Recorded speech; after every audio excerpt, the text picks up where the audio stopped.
O ser humano é o único portador disso, tendo como principal função nos proteger de nós mesmos. Não permite que no mundo haja mentira e traição. A vergonha e a moral são duas coisas inesperáveis. Para que elas servem e como elas funcionam?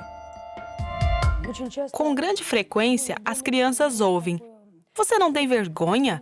Você fez algo errado sem pensar. Onde estão? Você não tem vergonha e nem consciência."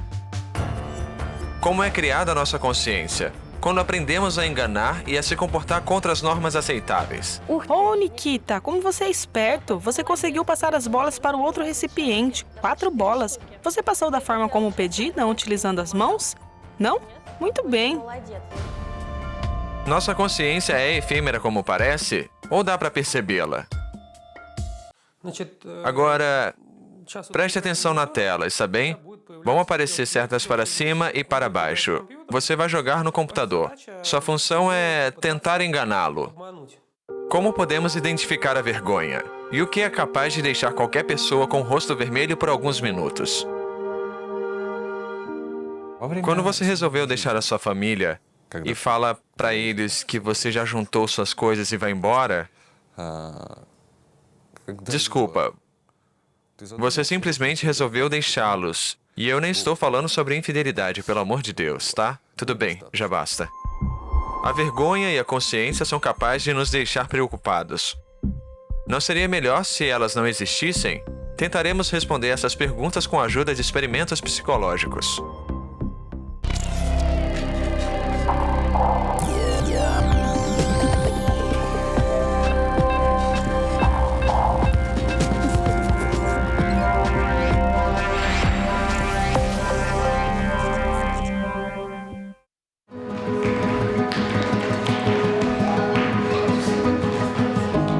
Nossa consciência não faz parte de nós quando nascemos e não pode ser considerada um instinto básico. Como e quando ela é formada?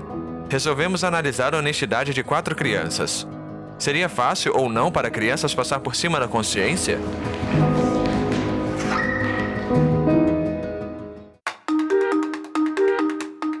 As crianças recebem do psicólogo uma tarefa impossível de ser realizada: passar bolas de golfe de um recipiente para o outro utilizando somente uma colher de madeira.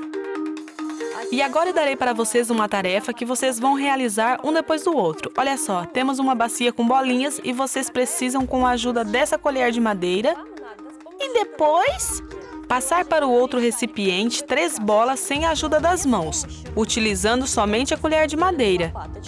Quem conseguir realizá-la vai ganhar uma coisa bem gostosa e interessante. Todos entenderam o que precisam fazer? Durante a tarefa, as crianças ficaram sozinhas. Todos os adultos saíram do quarto, mas as câmeras ficaram ligadas.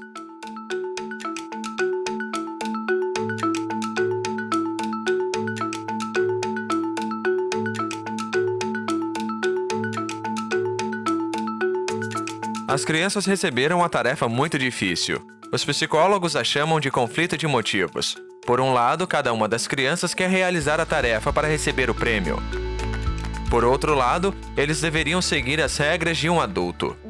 As crianças querem ser elogiadas e querem receber algum prêmio por isso. Elas se sentem confortáveis psicologicamente quando conseguem mostrar para os pais ou outro adulto que são bons, porque para elas é importante serem reconhecidas como crianças positivas e boas, para serem aceitas por todos.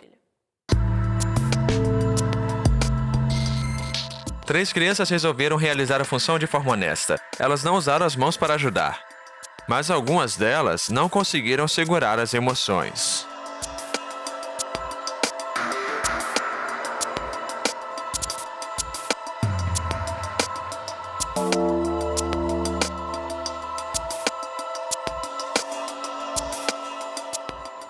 Você não utilizou as mãos e por isso você receberá um prêmio. Para você. Olhe que ursinho mais lindo. Pode pegar. Você foi muito bem. Não precisa chorar.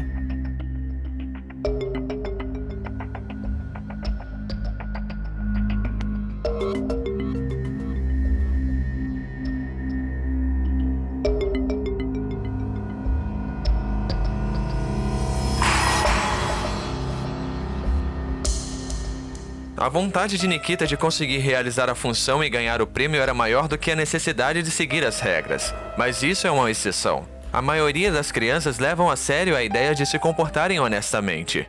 Criançada, vocês tiveram a chance, enquanto ninguém estava olhando, de passar as bolas de um recipiente para o outro com a ajuda das mãos. Por que vocês não fizeram isso? Porque é preciso fazer de forma honesta. Só assim nós vamos receber o nosso prêmio. Bem, você queria fazer de forma honesta, sim? Sim. Sim, vocês são tão honestos, vocês estão de parabéns. Estritamente falando, a criança é um ser em formação, levando consigo a honestidade como parte de si. A criança ainda não conheceu o mundo, não teve grande contato com a sociedade, está se adaptando ao relacionamento com os professores e com os pais. Ela é um ser incompleto que nunca se perdeu no meio do caminho, por isso ela se comporta de forma honesta. Os psicólogos se referem à consciência como o interior dos pais. A mãe e o pai, para facilitar na criação da criança, ensinam a ela o que é certo e o que é errado. Quando as proibições dos pais se tornam regras internas para as crianças, a consciência está formada. À medida que vão envelhecendo, as pessoas vão se desligando de regras antigas. O primeiro momento de quebra seria a adolescência. É uma etapa no desenvolvimento do ser humano muito específica e definida. É um momento onde sua voz começa a ser ouvida e tudo é permitido para ele. Dê uma olhada nos adolescentes.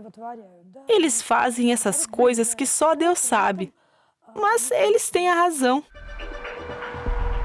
Depois, o ser humano constrói sua filosofia interna e posição na vida. Desenvolvendo-se intelectualmente, ele deixará de lado as normas dos pais para construir as suas próprias regras. A sua consciência se torna um instrumento invisível de autocontrole.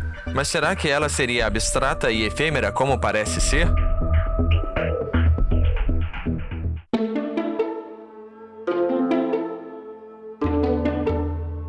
São Petersburgo, Instituto do Cérebro Humano. Foi aqui que pela primeira vez viram a consciência. Seu mecanismo baseia-se no chamado detector de erros. O cérebro é constantemente monitorado por todas as ações humanas relacionadas aos hábitos, sinalizando se fizermos algo incorretamente. Por exemplo, se você esqueceu o ferro de passar ligado ou um outro eletrodoméstico e não percebeu, e saiu de casa, e então começa a se preocupar, você volta às suas ações e percebe que há algo de errado. Esse é o mecanismo que sinaliza que alguma coisa está errada, que você fez algo de outra forma. Esse seria o fundamento de que devemos analisar nossos passos com muita atenção, ou seja, mecanismo de autocontrole. Os especialistas querem descobrir como funciona o detector de erros em caso de não cumprimento das normas. Por exemplo, fazemos isso quando mentimos para conseguir algo. Em outras palavras, passamos por cima da nossa consciência. Bem, imagine que, por exemplo, você precisa enganar alguém, certo? Para, não sei, receber alguma coisa boa. E pode ser receber dinheiro ou simplesmente se colocar em um lugar melhor. Não importa qual. Nos perguntamos, como esse mecanismo que detecta erros irá funcionar em tal situação quando você age de uma forma errada? Será que vai funcionar? Os especialistas criaram condições experimentais aos quais a mentira seria uma condição aceitável. Eles pediram ao participante para enganar o computador. Quando ele consegue fazer isso, ele recebe uma remuneração. Agora preste atenção na tela, tá bom? Vão aparecer setas para cima e para baixo. Você vai jogar no computador. Sua função é tentar enganá-lo. Como? Quando a seta aparecer na tela, o computador não sabe qual seta apareceu e para onde ela aponta. Você escolhe uma das opções e o computador pode ou não concordar com você. Se o computador concordar com você escolhendo a resposta errada, então você ganha. Ao participante está ligado um eletroencefalograma, um equipamento que regula as correntes elétricas do cérebro. Os especialistas analisam o pique das atividades das correntes elétricas durante os testes. O gráfico verde está ligado à verdade e o vermelho à mentira. Podemos perceber uma grande diferença, percebe-se onde estão localizadas. Olha só. Isso é uma comprovação de como os mecanismos que detectam os erros funcionam em caso de mentira. Ou seja, nós detectamos essa reação. Sendo assim, nosso cérebro recebe a mentira como um desvio das normas. É preciso que a pessoa não acredite no seu próprio engano. Tal detector de erros não reage aos comportamentos desonestos, mas ele atrapalha de recebermos alguma satisfação quando realizamos tais comportamentos. Não dá para interferir na forma como funciona o nosso cérebro, principalmente porque não dá para relaxar quando realizamos ações ruins. Bem, se a pessoa, digamos assim, tem noção do que é consciência e moral, então essas ideias estarão anexadas ao que ela faz. Isso não quer dizer que ela não possa fazer algo ruim. Ela pode até se comportar assim. Agora, sentir prazer já é outra coisa, tá? Então, ver isso como uma coisa normal não é possível, porque há controvérsias. Sendo assim, diferenciamos nossas ações, pois na nossa cabeça existe o bom e o ruim. Todos temos o sistema de autocontrole. Ou seja, não existem pessoas inconscientes, mas o trabalho realizado por esses mecanismos é individual. Ele depende da criação e cultura de cada um. Por exemplo, para os europeus, canibalismo é inaceitável, mas para muitas tribos africanas é tido como norma. O ser humano não consegue controlar o seu detector de erros, mas ele pode aborrecê-lo. Cientistas mostram que quando a pessoa se encontra bêbada, o organismo reage de uma forma diferente. Ações erradas passam a ser vistas pelo organismo como ações normais. E por isso, vemos que as pessoas muito frequentemente se comportam de forma estranha quando estão sóbrias e descobrem que se comportaram estranhamente quando estavam bêbadas.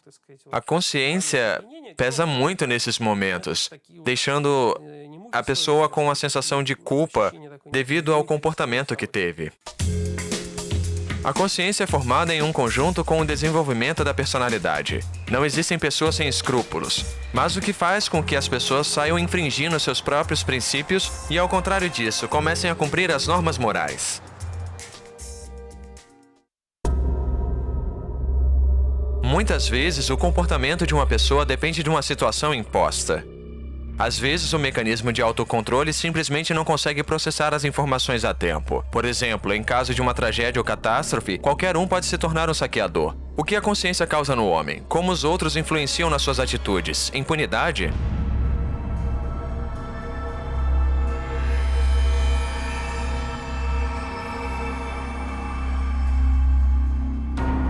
Decidimos descobrir como as pessoas se comportam em uma situação onde elas podem se dar bem financeiramente. Quem ganha? A consciência ou a vontade de ganhar dinheiro fácil?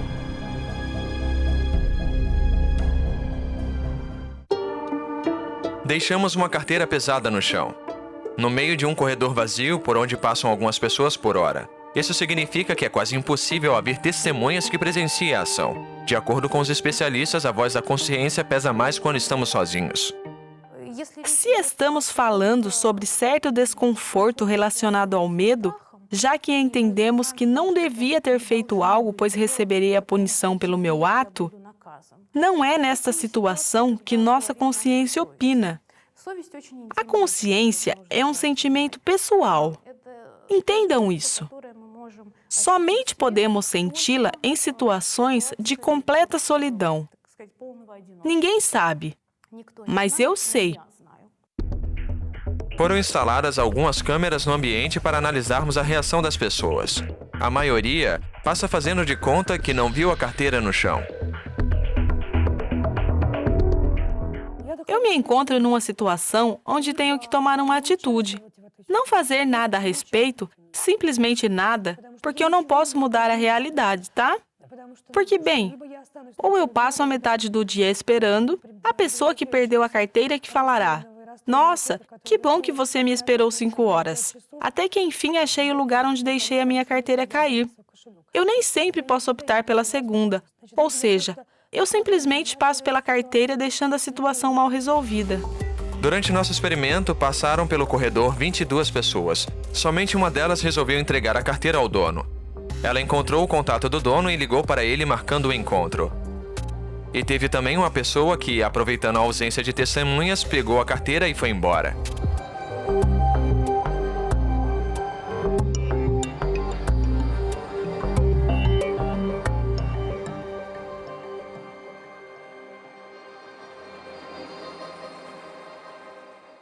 Existem algumas regras, certo? A educação que recebemos por meios familiares, escola e também social.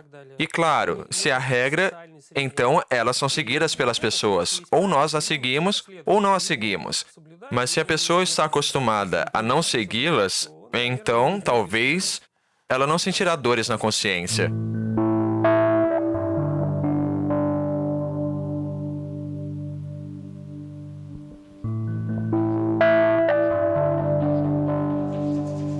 vão ser 3 pedaços. O fator que afeta a nossa consciência é a opinião dos outros que nos cercam. Um simples experimento com pizza demonstra que as pessoas estão propensas a serem egoístas quando se encontram sozinhas. Assim um pouco. Certo.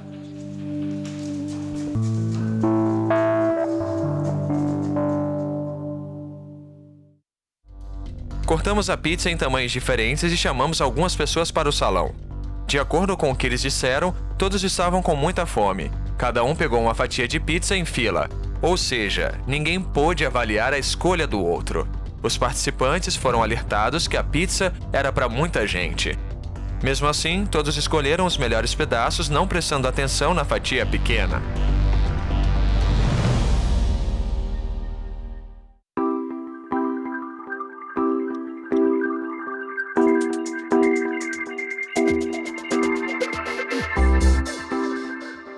Na segunda parte do experimento, chamamos outro grupo de pessoas que também estavam com fome. Mas dessa vez, todos foram chamados para escolher juntos. Quando chegou a hora de escolher entre as fatias desiguais, percebemos as normas sociais. Os rapazes não optaram pelas fatias maiores e deixaram as garotas escolherem primeiro.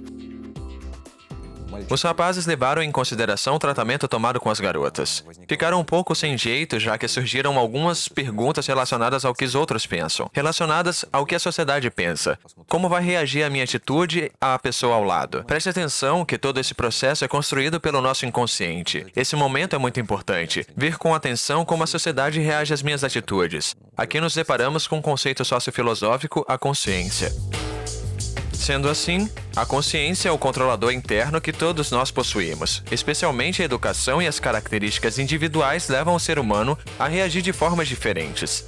As pessoas que não interagem com a sociedade são consideradas únicas. Cada um tem sua matriz dos padrões morais. Infringindo esses padrões, a pessoa sente remorso ou culpa. O que é isso? E como ela diferencia da vergonha?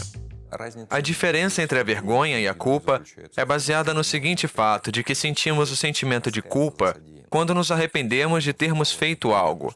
Esse sentimento é interno. Neste momento, a pessoa geralmente abaixa a cabeça, se fecha e começa a se preocupar. Bem, quando sentimos vergonha, levamos a mão ao rosto, tentando escondê-lo. Criamos uma barreira que nos separa da sociedade. Sentimos vergonha somente quando há testemunhas. É do medo de ser rejeitado e de não ser aceito pela sociedade. A vergonha pode surgir quando percebemos que somos diferentes dos outros. As crianças, por sua vez, desejam ser como todos os outros e mais forte que os adultos. Um teste simples chamado cereal salgado e doce está aqui para comprovar esse pensamento.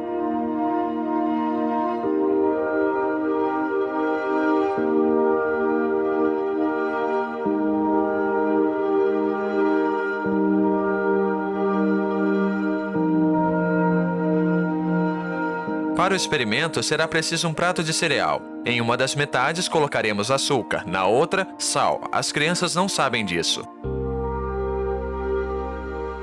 Criançada, agora vamos provar este cereal e falar se ele é gostoso ou não.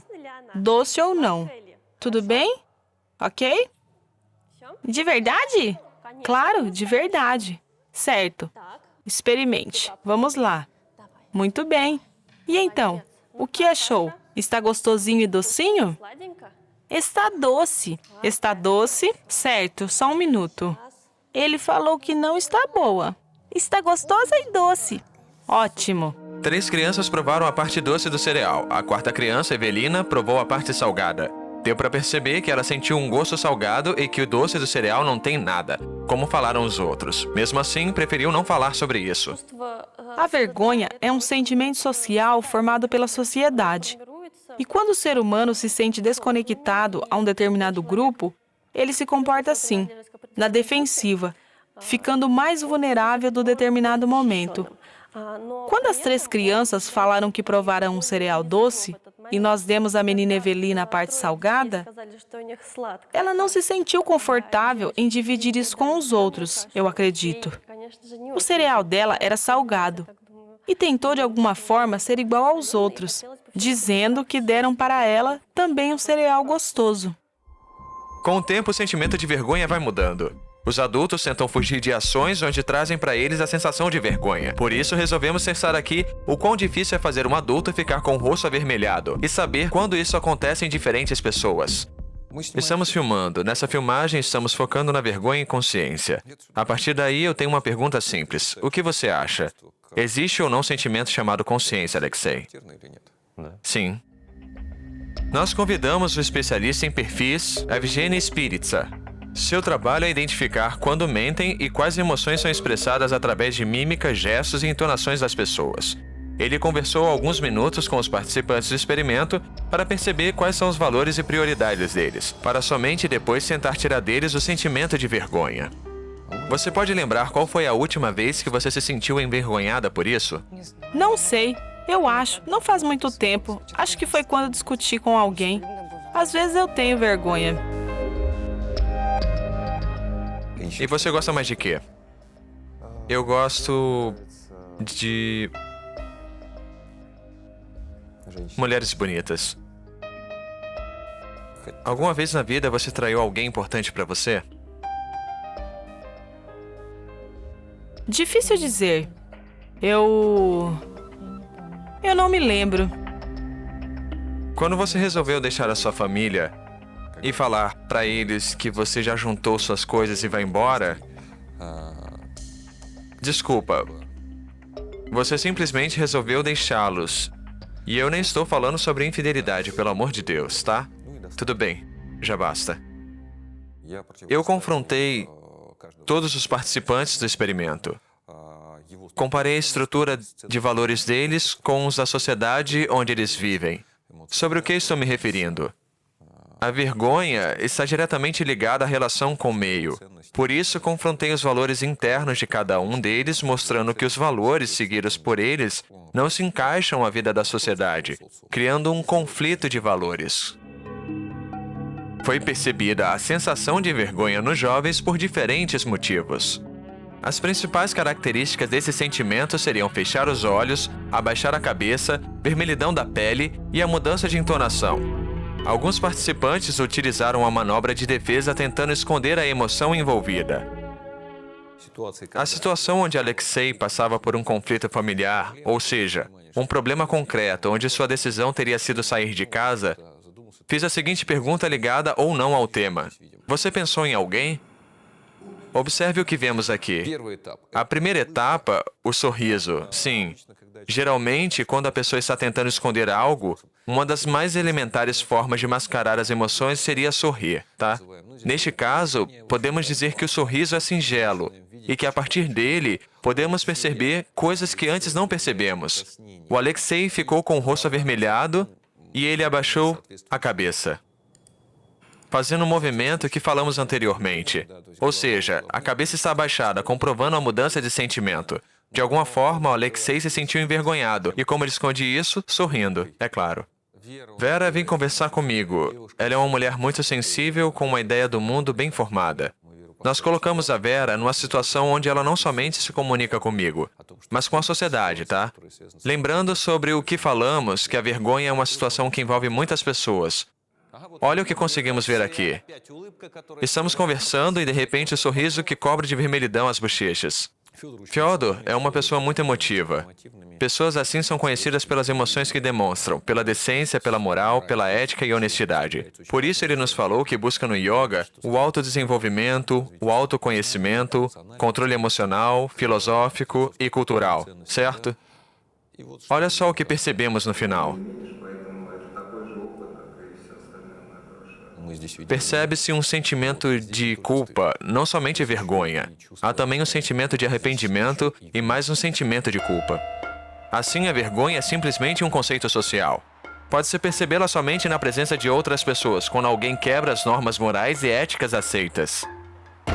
As dores de consciência, diferentemente, é um sentimento íntimo, que é percebido somente pelo indivíduo corroendo por dentro. Sentimentos reprimidos de culpa podem causar sérios problemas no sistema nervoso como ansiedade e fobia. Seria melhor se não soubéssemos o que é consciência? Ser uma pessoa decente, boa, consciente e honesta ao ponto da perfeição não é uma boa ideia. Até porque estamos constantemente participando de um jogo contra nosso conforto. Como se você estivesse satisfeito com sua vida, mas na verdade não está. Como seria a sociedade se nunca tivéssemos passado por cima da consciência, fazendo com que não sentíssemos vergonha de nada? Engano e traição, crime e violência, hipocrisia e medo, vergonha e consciência, todos são mecanismos que nos protegem dos instintos animais. Instintos internos que nos ajudam a nos desenvolver, alcançar a harmonia e o sentido da vida.